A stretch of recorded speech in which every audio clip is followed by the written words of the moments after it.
students, I am B.K. Singh. It is my fifth lecture on natural resources biology for class 9th. In this class, I will describe about carbon cycle. Carbon nature में free state में भी पाया जाता है और combined state में भी पाया जाता है।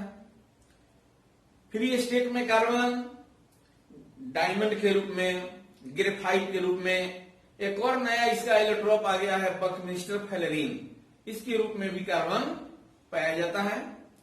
कंबाइंड स्टेट में कार्बन कार्बन डाइऑक्साइड के रूप में, कार्बोमेटल के कार्बोनेट के रूप में, बाइकार्बोनेट के रूप में, है ना, इस रूप में कार्बन अवेलेबल है।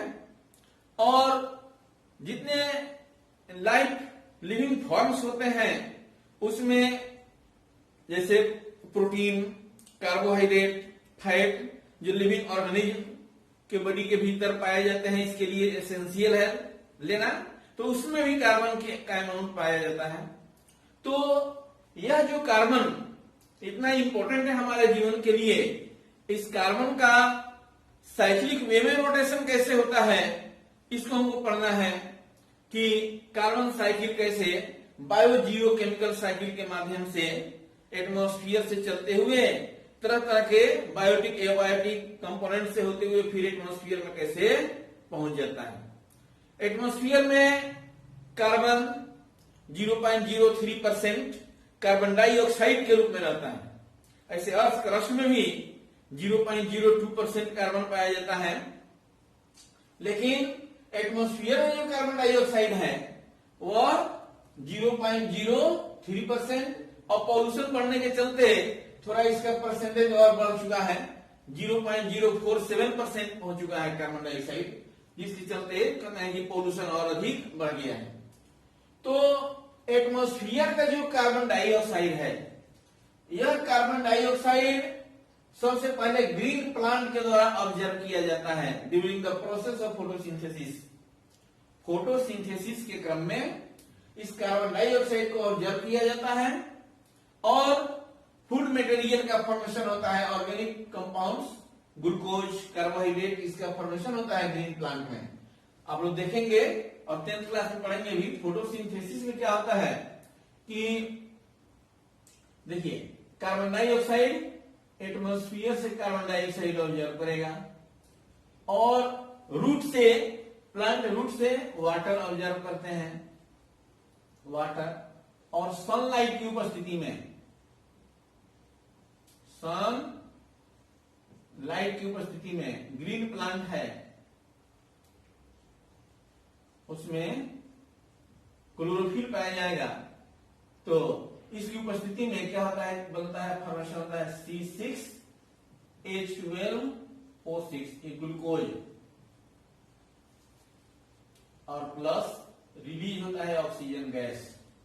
तो बैलेंस करोगे, यहां 6 लिख दो, यहां भी 6 लिख दो और यहां भी 6 लिख दो, बैलेंस हो गया।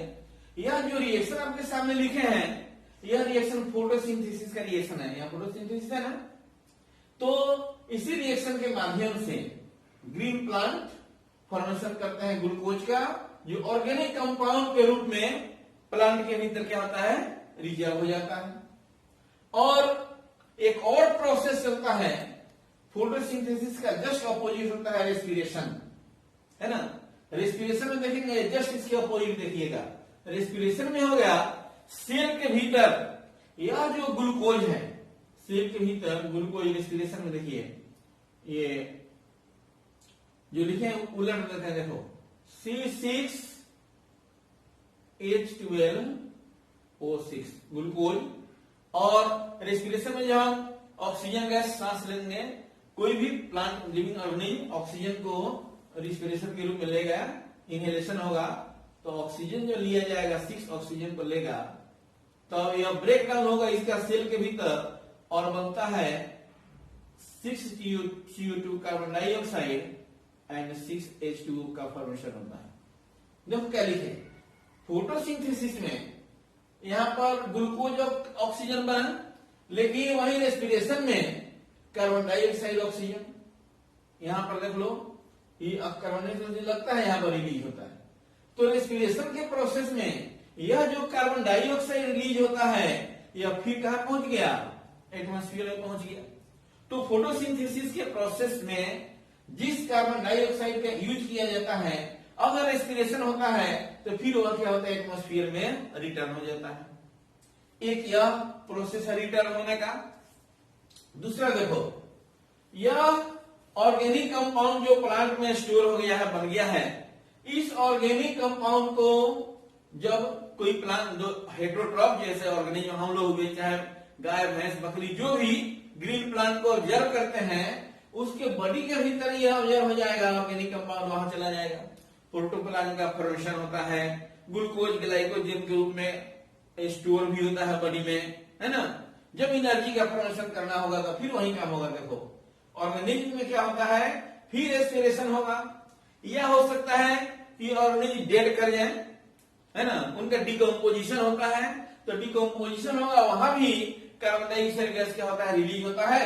इन सारे प्रोसेस से, रेस्पिरेशन से या डिकम्पोजिशन से अगर कार्बन डाइऑक्साइड का जो फॉर्मेशन होता है तो फिर कहां पहुंच जाता है, एटमॉस्फेयर में पहुंच जाता है।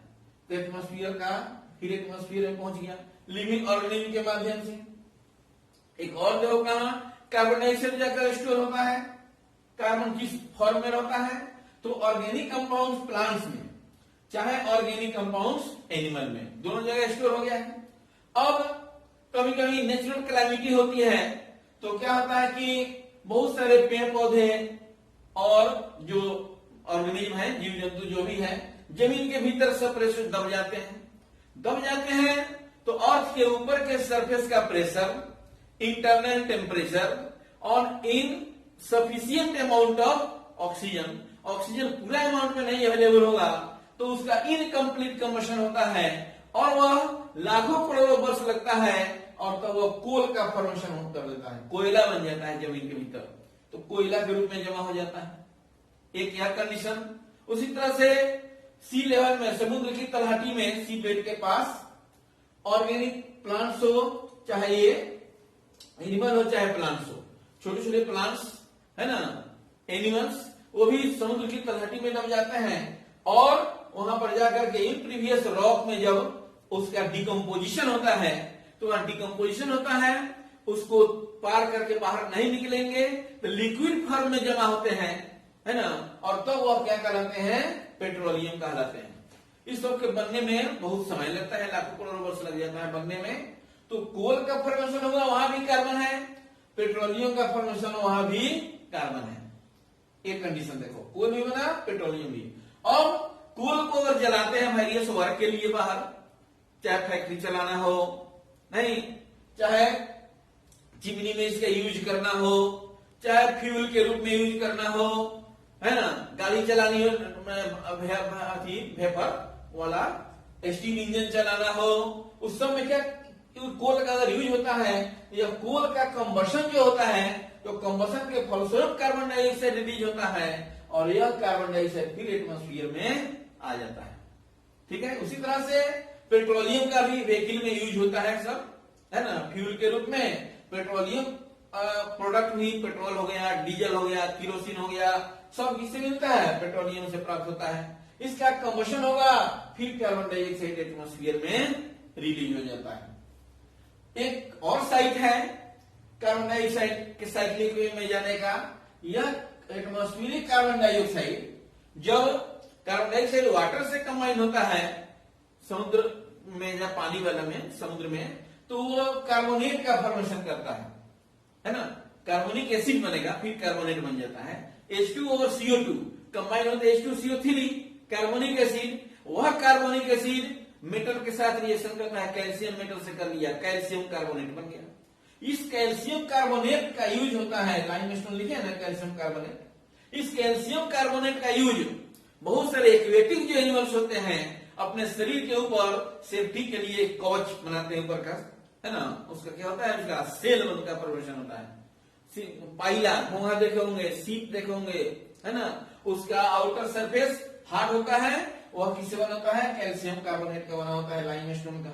यही लाइमस्टोन, इसका भी जब कंबशन होगा, इसको भी जलाओगे, लाइमस्टोन का फॉर्मूला होता है देखो CaCO3, जब CaCO3 को हीट करते हैं ना, जब जलेगा तो ये भी बन जाता है CO कैल्शियम ऑक्साइड और कार्बन डाइऑक्साइड बनकर रिलीज होती है ना। तो यह भी कार्बन डाइऑक्साइड कहां चला जाएगा, एटमॉस्फेयर में। इस तरह से कार्बन साइक्लिक वे में एटमॉस्फेयर में क्या होता है, ये चलते रहता है। एक और कंडीशन बता देते हैं इसके साथ कार्बन साइकिल के बाद कि ग्रीन हाउस इफेक्ट का नाम थोड़ा सुने होंगे आप लोग, है ना। ग्रीन हाउस इफेक्ट में क्या होता है कि ठंडे प्रदेश में ग्रीन हाउस नाम के इफेक्ट के नाम रखा गया। जब क्या होता है कि ठंडे प्रदेश में ग्लास का वहां पर प्लांट, जो छोटे छोटे प्लांट जो ग्रो कराया जाता है ना हर्बेरियम इस ग्रुप में, तो वहां उसको टेम्परेचर चाहिए, हीट चाहिए, वहां पर टेम्परेचर डाउन है, तो क्या किया जाता है, ग्लास का एक कवर बनाया जाता है, सील्ड बनाया जाता है चारों तरफ से। समझो ग्लास का घर बन गया। उस ग्लास की विशेषता क्या होती है कि बाहर से सनलाइट उसमें आएगा, हीट को ऑब्जर्व करता है, लेकिन हीट को बाहर जाने नहीं देता है। जब बाहर नहीं जाने देगा तो वहां का एटमॉस्फेयर क्या होगा, गर्म हो जाएगा, है ना। तो एटमॉस्फेयर गर्म रहेगा और उस गर्मी के चलते वहां प्लांट क्या होता है, सर्वाइव कर सकते हैं, ग्रीन प्लांट रहेंगे।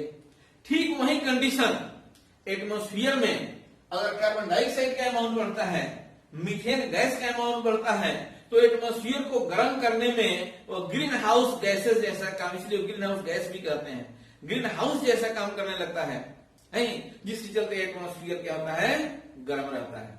अब इसका साइड इफेक्ट भी हो सकता है, और आवश्यकता से ज्यादा कार्बन डाइऑक्साइड अमाउंट हो गया उसका, आवश्यकता से ज्यादा कार्बन डाइऑक्साइड मीथेन का अमाउंट एटमॉस्फेयर में बढ़ गया तो ज्यादा ही गर्म हो जाएगा एटमॉस्फेयर।